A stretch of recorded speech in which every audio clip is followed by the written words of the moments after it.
السلام علیکم ورحمۃ اللہ۔ حضرت معروف عرض کر رہا ہوں بنگلہ دیش سے۔ امید ہے کہ حضرت والا خیر و عافیت سے ہوں گے۔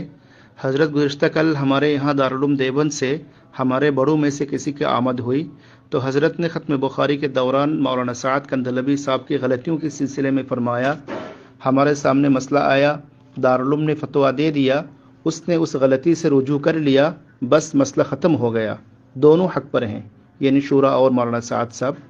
اور ان جیسے مزید کلمات فرمائے، جس کا کلپ میں نے واٹس ایپ کے ذریعے حضرت والا کی خدمت میں بھیج دیا۔ تو اب حضرت اس بیان سے ہمارے علماء اور ذمہ دار حضرات کو تشویش ہو رہی ہے، کیونکہ حال ہی میں ان کے جو بیانات آ رہے ہیں بظاہر وہ پہلے سے کہیں زیادہ غلطیوں پر مبنی ہے اور وہ پہلے کی غلطیوں پر مصر بھی ہیں۔ اب ہم حضرت والا کی طرف رجوع کرنا مناسب سمجھتے ہیں کہ واقعی اب دارالعلوم دیوبند سے ان کا مسئلہ ختم ہو چکا ہے اور وہ حق پر ہیں، اور کیا دارالعلوم دیوبند کو ان کے بیانات اور ان کے رجوع پر اطمینان ہے؟ برائے کرم اگر حضرت والا اس سلسلے میں کچھ رہنمائی فرماتے تو یہ ہمارے لیے باعث اطمینان ہوتا۔ اللہ تعالی حضرت والا کا سایہ اس امت مرحومہ پر قائم و دائم فرمائے۔ السلام علیکم ورحمۃ اللہ۔ السلام علیکم ورحمۃ اللہ وبرکاتہ۔ بھائی مولانا معروف صاحب، میں نے آپ کا پورا میسج سنا۔ کل سے مجھے بھی اطلاع مل رہی ہے کہ حضرت مولانا سید ارشد صاحب مدنی دامت برکاتہم نے وہاں وہ بیان دیا ہے جس کا آپ نے اپنے میسج میں تذکرہ کیا ہے۔ ہمیں سن کر بہت حیرت ہوئی، اس لیے کہ مولانا سعد صاحب نہ دارالعلوم میں آئے ہیں، نہ ہم لوگوں سے کسی سے ملاقات ہوئی ہے۔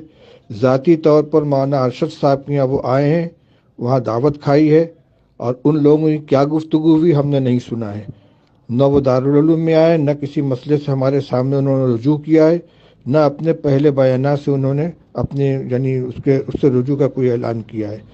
اور جہاں تک بیانات کا تعلق ہے تو میرے ذاتی علم میں یہ بات ہے کہ ان کے بیانات اسی طریقے سے جاری ہیں۔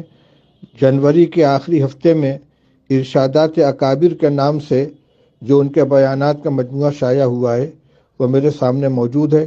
اس میں بھی وہی ساری باتیں ہیں انحراف کی جو پہلے وہ کہا کرتے تھے۔ اس لیے مولانا ارشد صاحب دامت برکاتہم نے جو کچھ کہا ہے وہ ان کی ذاتی رائے ہو سکتی ہے۔